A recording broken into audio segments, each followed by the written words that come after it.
Olá, hoje a gente está aqui para falar de coisa boa, a gente está aqui para falar de livro e hoje eu vou ter o prazer de contar um pouquinho para vocês da história do livro da tag Inéditos do mês de outubro. Então, caso você ainda não tenha recebido sua caixinha, caso você não queira spoiler, por favor, pare esse vídeo e só retome quando você quiser saber um pouco mais sobre a obra. Então, estão avisados. Sem mais delongas, o livro que tenho em mão se chama A Vida Secreta dos Escritores. Uma obra que, cara, me deu um grande tapa na cara. Eu sou o tipo de leitor da pior espécie, que é o que julga o livro pela capa.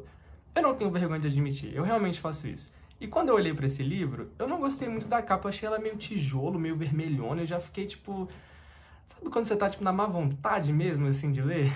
Mas enfim, eu meti a cara dentro do livro e caminhei com a história.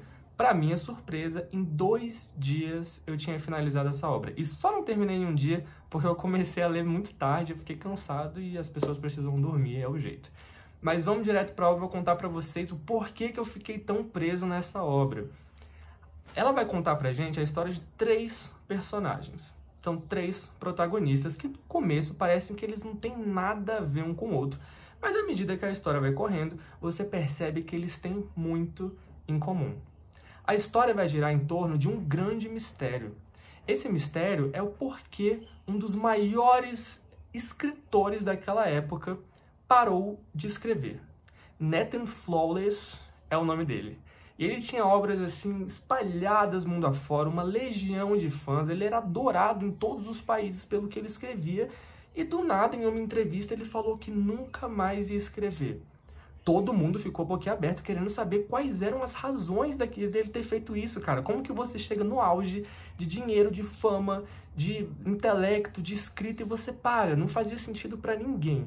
E ele nunca deu satisfação.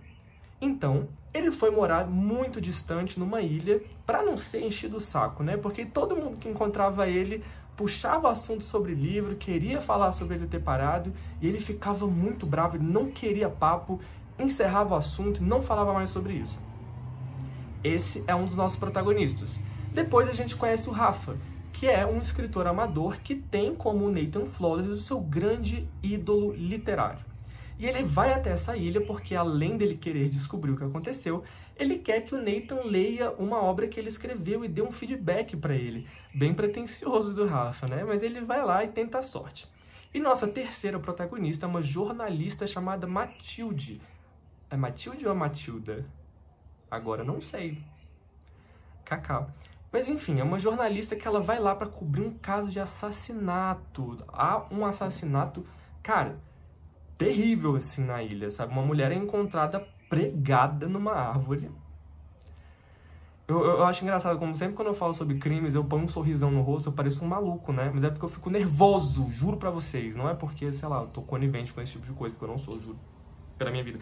Mas enfim, e aí ela é encontrada nessa árvore, todo mundo quer descobrir quem matou, o que aconteceu, e eles fecham a ilha. Ninguém pode sair, ninguém pode entrar. E essa jornalista, esse escritor amador e o Nathan Flawless vão começar a se relacionar e a se conhecer, principalmente o passado de um deles em específico, né? Ou de cada um deles, não sei. O livro é repleto de reviravoltas, tem um plot twist maravilhoso. Ele começa bem lento, contando um pouco sobre os personagens, mas quando você vê, você já tá imerso, você já tá querendo saber o que aconteceu. E o final, meu Deus, eu queria muito dar uma dica pra vocês, só que quem viu o filme saberia do que eu tô falando. Ficaria bem óbvio, assim, porque o filme ele é bem estranho, mas o final, tipo, puf, tudo faz sentido e fica... E dá medo, assim, cara, dá medo. Enfim, essa é a plot da história e eu me peguei pensando, né, cara, a gente conhece várias obras, mas poucos autores, né? E eu digo isso da seguinte forma, né? Você conhece um livro que vendeu 1 milhão de cópias e você não sabe nem, sei lá, às vezes você não sabe nem qual é a cor do cabelo do autor, mas você sabe a obra de cor e salteado. E eu fico me perguntando da onde esses autores tiram essas ideias, né? Da onde autores de thriller psicológico conseguem pensar de uma forma tão truculenta, tão bizarra e ter planejamentos assassinos tão elaborados assim, sabe? E, enfim, eu sou do partido que um autor não consegue escrever algo que ele nunca pensou, que ele nunca visualizou. Então, se está escrito, é porque em determinado momento ele teve aquela série de pensamentos, né? Vamos torcer que seja só um pensamento voltado ali para vender livros, sei lá, né?